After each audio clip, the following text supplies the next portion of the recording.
I'm going to record, but we appreciate you being here.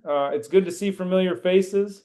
Um, and so, a couple things. First, connect to Grand Rapids Christian. Some things that have been really important for us over the last year is just we've really increased our social media footprint with positivity, whether it's people from our school posting things or teams or whatever, having little ways to communicate positivity about our school.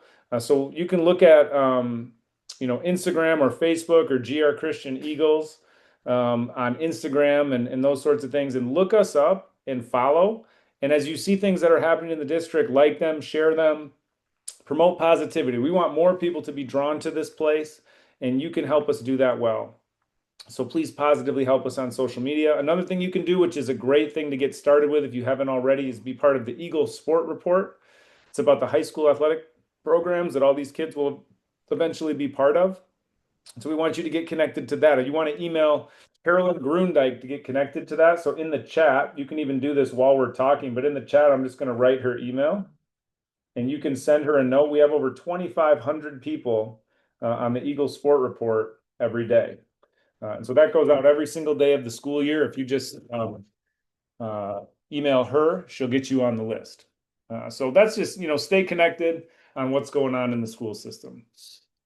Quickly, the philosophy, those of you who are new, whether you're a family that's just come to us this year or a fifth grade family, but the goal of our athletic program is to give kids an opportunity to learn the sport, to try things, to fail at things, to have difficulty at things, to hopefully find some success at things, and to do all of that in an atmosphere with a mentor leader that's going to lead them towards Christ and help them understand youth sports through the lens of Jesus Christ. So that's our goal.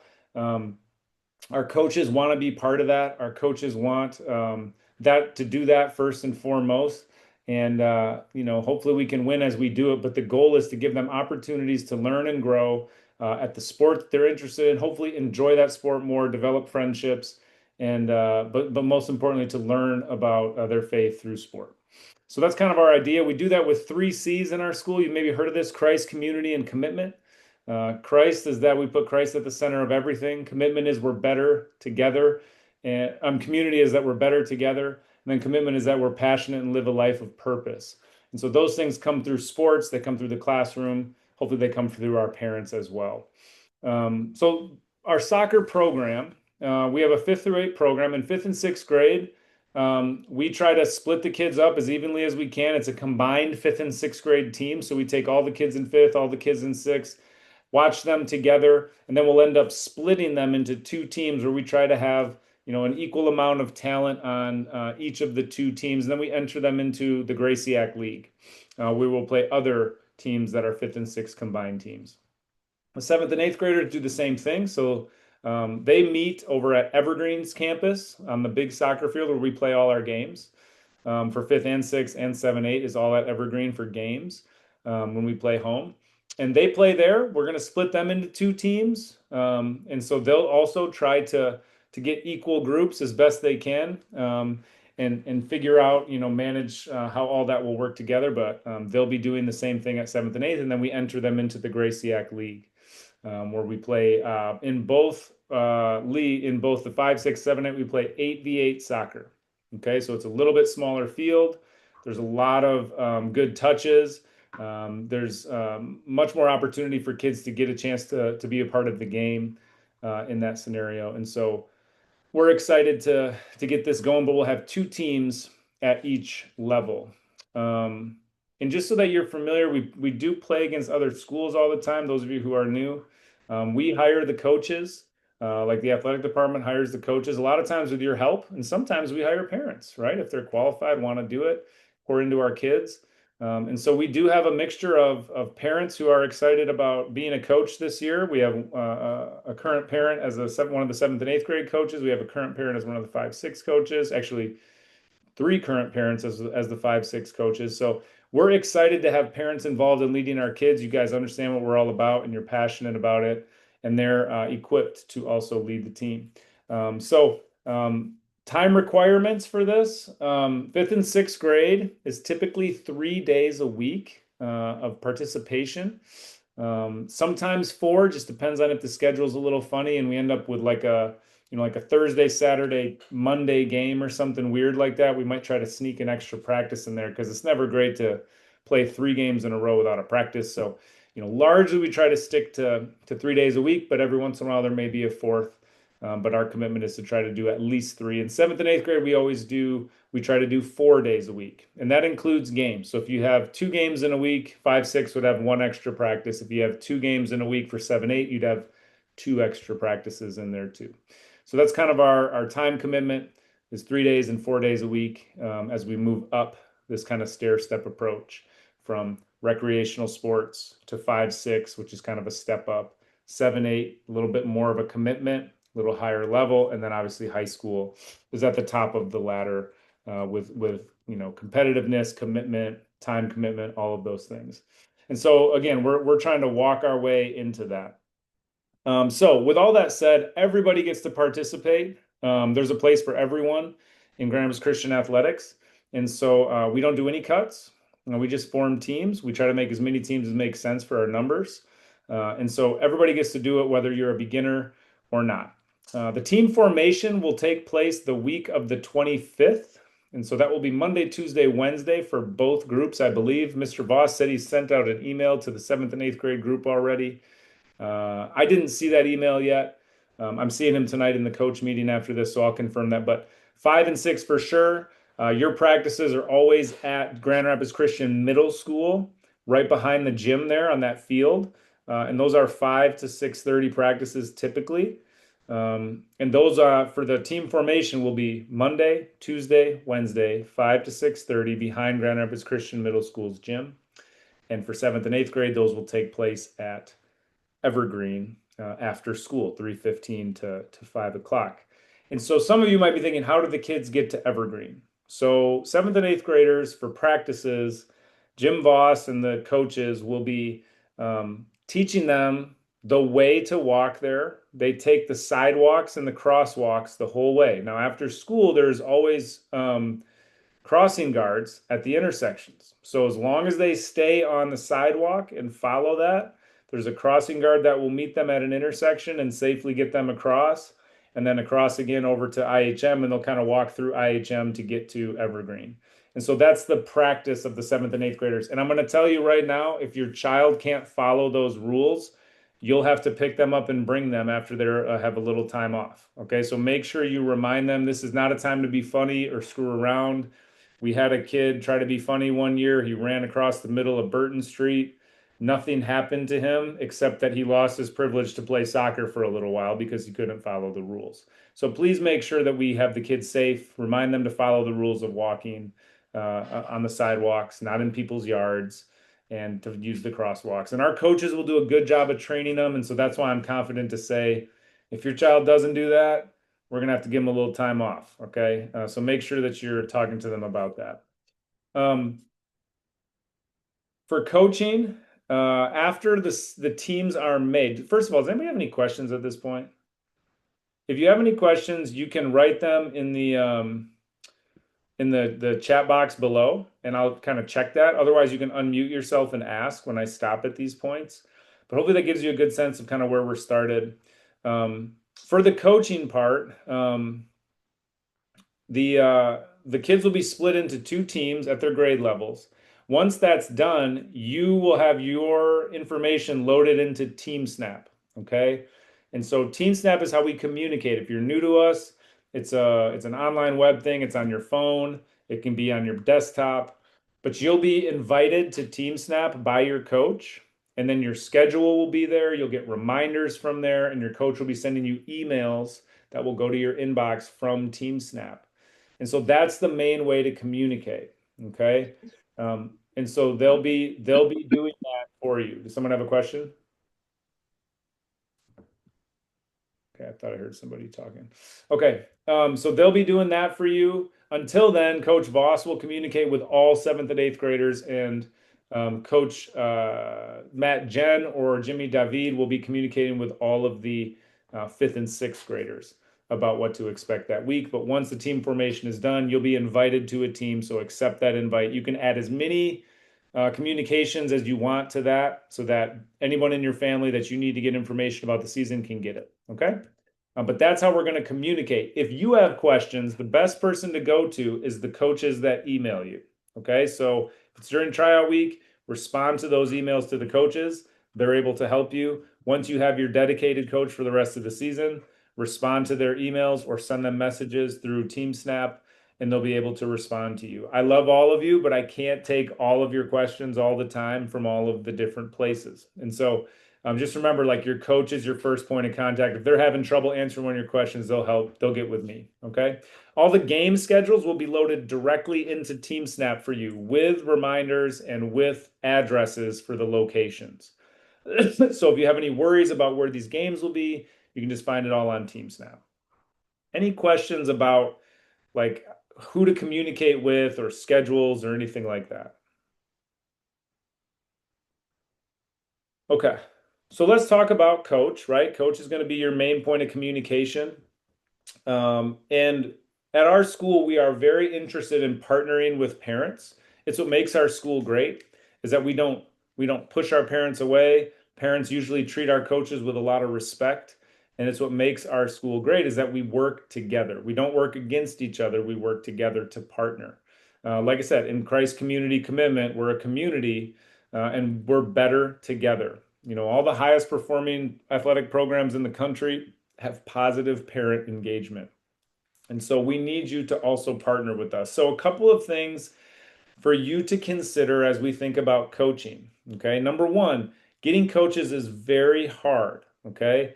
And a lot of times it's because, people are short on time. And so they don't want to do it. Two, it's kind of a thankless job. And we don't do a great job of working well and encouraging those people. So then we end up with people that are just willing to take the job, right? At our school, we're very fortunate that we have parents that are dedicated and people that want to work with us because our parents treat them very well. So it's hard to get coaches, but the ones that we do get, I need you to love them. Okay. They're hired to love your children and care for your children. And that's what they want to do. They're not here to play politics. They're not here to win trophies. There's no banners that go up in the gym. They're here to love your child and to help them grow in their sport and to learn about the Lord. And so I'm confident in these coaches, and I need you to start with trust with them. Give them your trust. Give them the benefit of the doubt. Okay. A lot of times we see in youth sport that people accidentally believe their child instead of believing the adult, right? Like they believe that all of a sudden, well, my child would never do this, and so the coach must be wrong or the teacher must be wrong. And that's been a big change from when I was a kid. If I got in trouble at school, the first thing that my parents did was discipline me for getting in trouble at school, right? And then they would ask questions and say, "What did he do? Tell me about this." Nowadays, if somebody gets in trouble at school or something happens, the parents immediately blame the leader, right? The majority of the time, instead of having a balanced approach. And so I just encourage you, what's normal is not always right. And so some of you are great at this. Some of you are new to educational athletics, and I just encourage you, be balanced about it. Give your coaches the benefit of the doubt, right?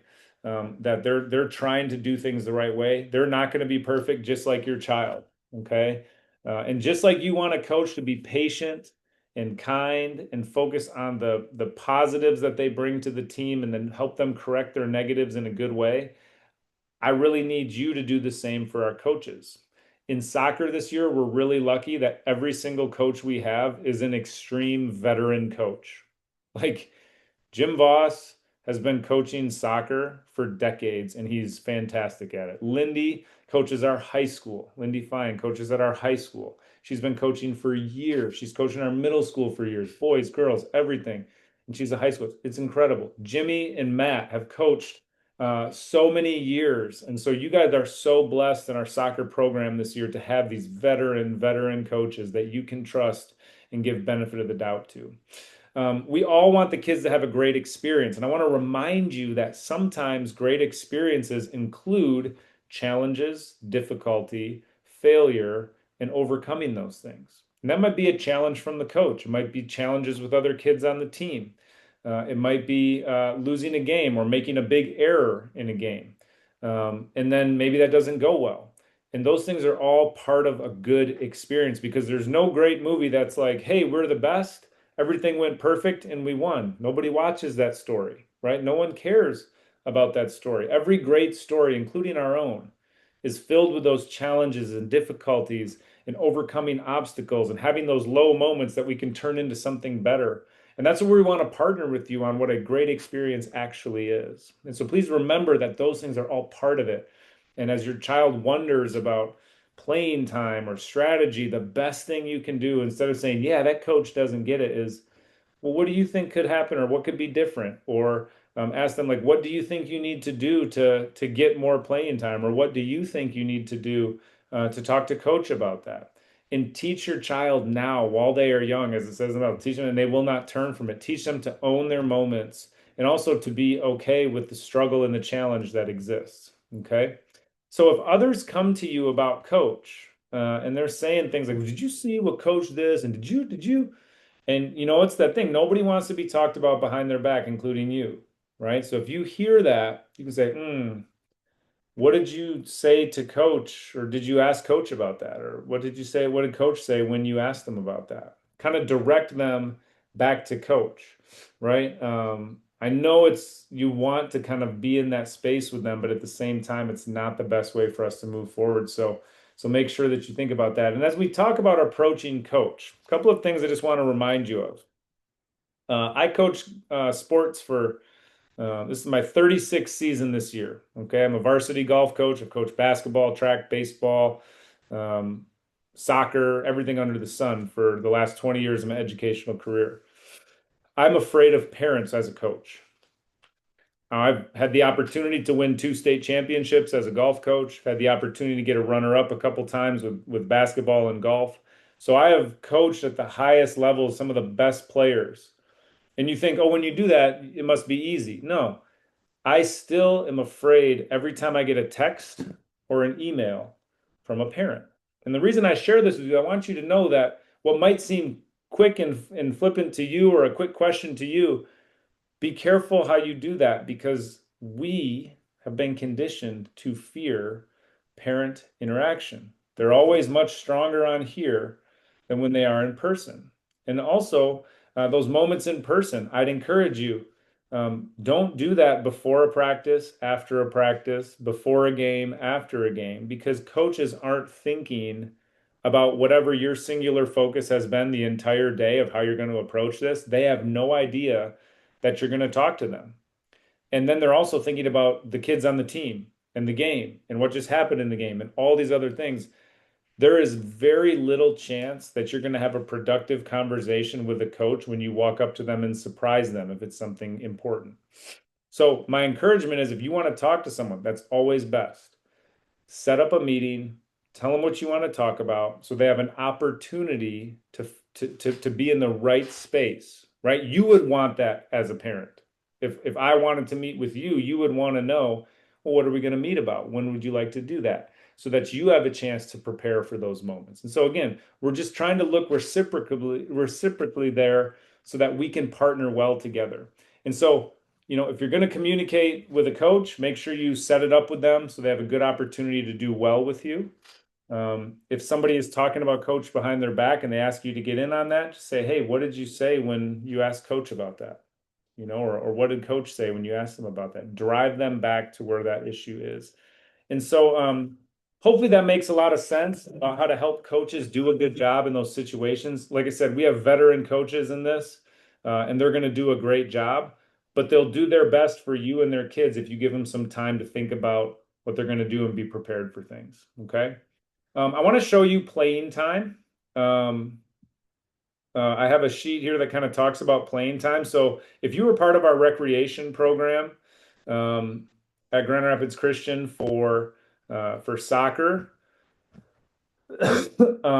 everything was equal in rec. You could show up or not show up. Everything's equal playing time, whatever.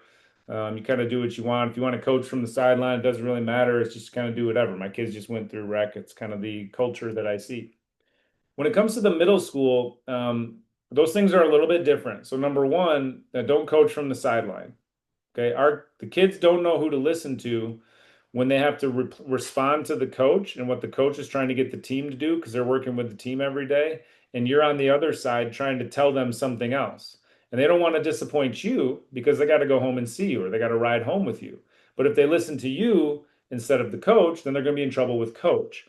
So by coaching from the sideline as a parent, I realized very quickly I'm putting my child at a very difficult place. Okay. It's already enough pressure to have people watching you and judging you, whether it's other players and other parents and other teams. But then to also add, like, how do I manage this dynamic between my parent and my coach and what the team's supposed to do? And we've been practicing, but my dad or my mom is telling me this or this. So my encouragement is it's your child. Coach them up as much as you like. Just don't do it during the game. Okay. Just don't do it during the game. Second, about playing time. So in middle school, we don't do equal playing time. All right. And there's good reasons for that. Number one, we're stepping up to competitive athletics where equal playing time is not a thing. And we're on our way there. So it will be more equal in 5-6 than it is in 7-8 um, in general. And second, like as somebody who coached these teams and also had a child play on these teams, I want my son to play with the best players because the best players help the game hum a little bit better, right? And so everybody wants their kid to play with the best players. And that means the best players have to be on the field more often. So we know that as coaches, and we want to make sure that that happens because it helps kids learn more effectively if they get to play with the best players.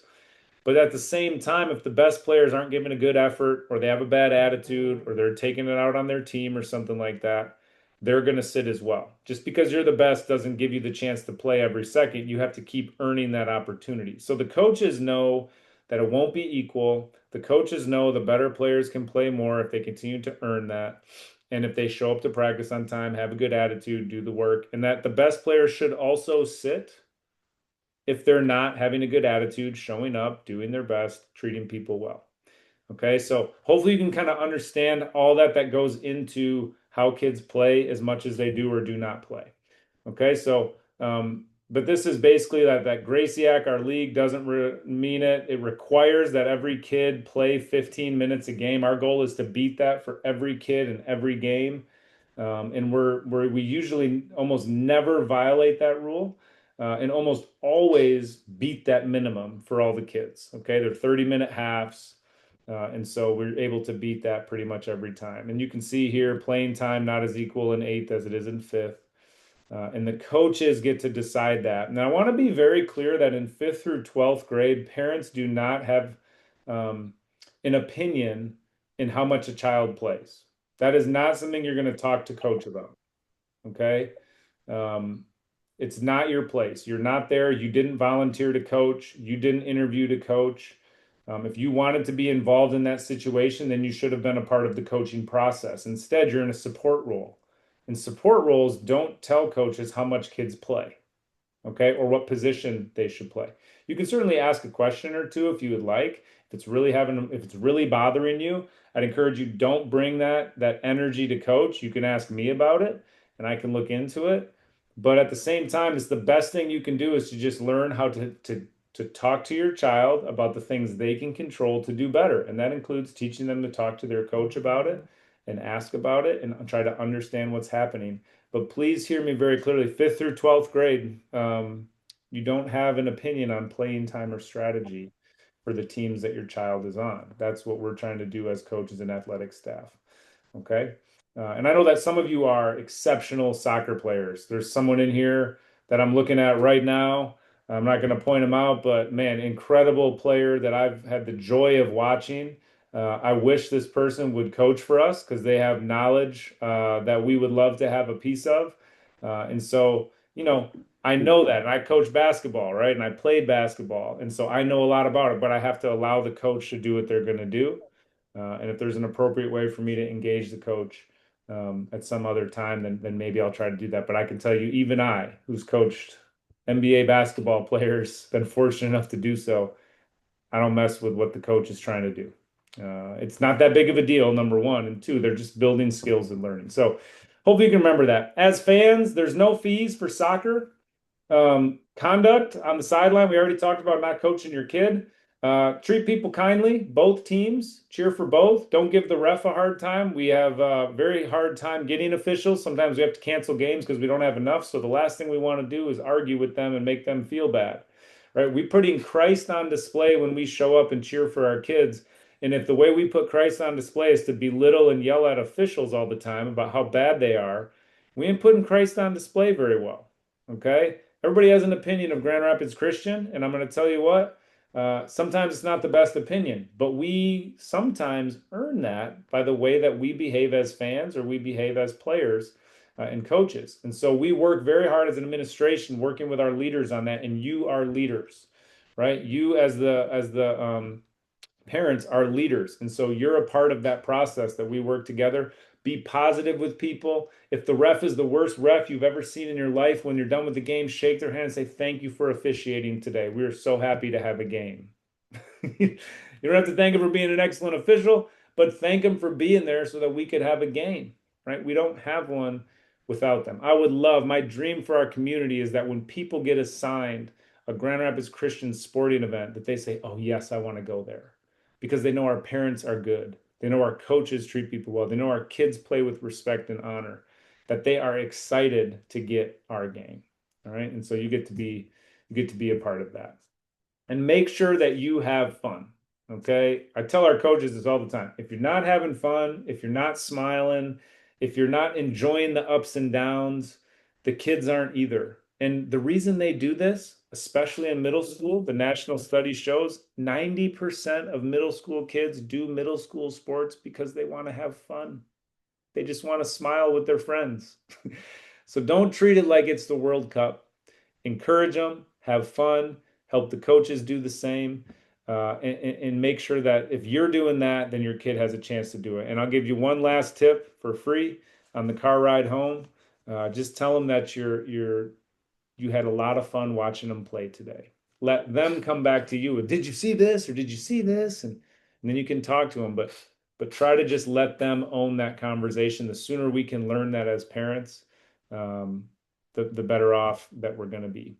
And so just enjoy that. So, does anyone have questions about the soccer program? I am recording this, so I will share it out with everybody. There is I don't know, I don't remember if there's a tournament anymore for this. I'll have to check, Scott. Um, I can't remember. I know that they didn't do it in the spring season, and that might have been because we didn't have enough teams or something like that. So I'll have to check if they're doing a tournament for boys. I'm not certain about that. Okay. But the last day of the season will be that it could be is October 18, if that helps anyone. The weekend before our fall break. Okay. So that would be the last one. The number of games, every team gets 8 games in the league, and usually plus a tournament run. So I'll double check on that, but I'm pretty sure there's a fall soccer tournament that Graciac runs, and it's a single elimination tournament that lasts Saturday to Saturday, kind of throughout the week. Anything else in the chat here? The coaches will email you next. They'll give you your information about the week, so they'll email you this weekend, and then they'll send you a reminder next weekend about the team formation week. So you should get 2 emails from your organizing coach between now and team formation day on the 25th. Lolita says 5-6 practices Monday, Tuesday, Wednesday, 5 to 6:30 for the first week. Okay. After that, your coach will post your schedule onto the Team Snap page. Okay. So it might not always be those days because, again, we have games in there. We have to shift practices around those games. So it will all be on your Team Snap page, but I can't give you the rest of that schedule until I get the game schedule from the league, which we don't have yet. Okay. Great questions. Anyone else? Okay. You've got my email. I've sent you a few of them. So if you have any questions, just feel free to email me back. I'll put my email in here as well, if you want to write it down. But thank you for your time. Have a great night, and your coaches will be in touch soon. Thank you.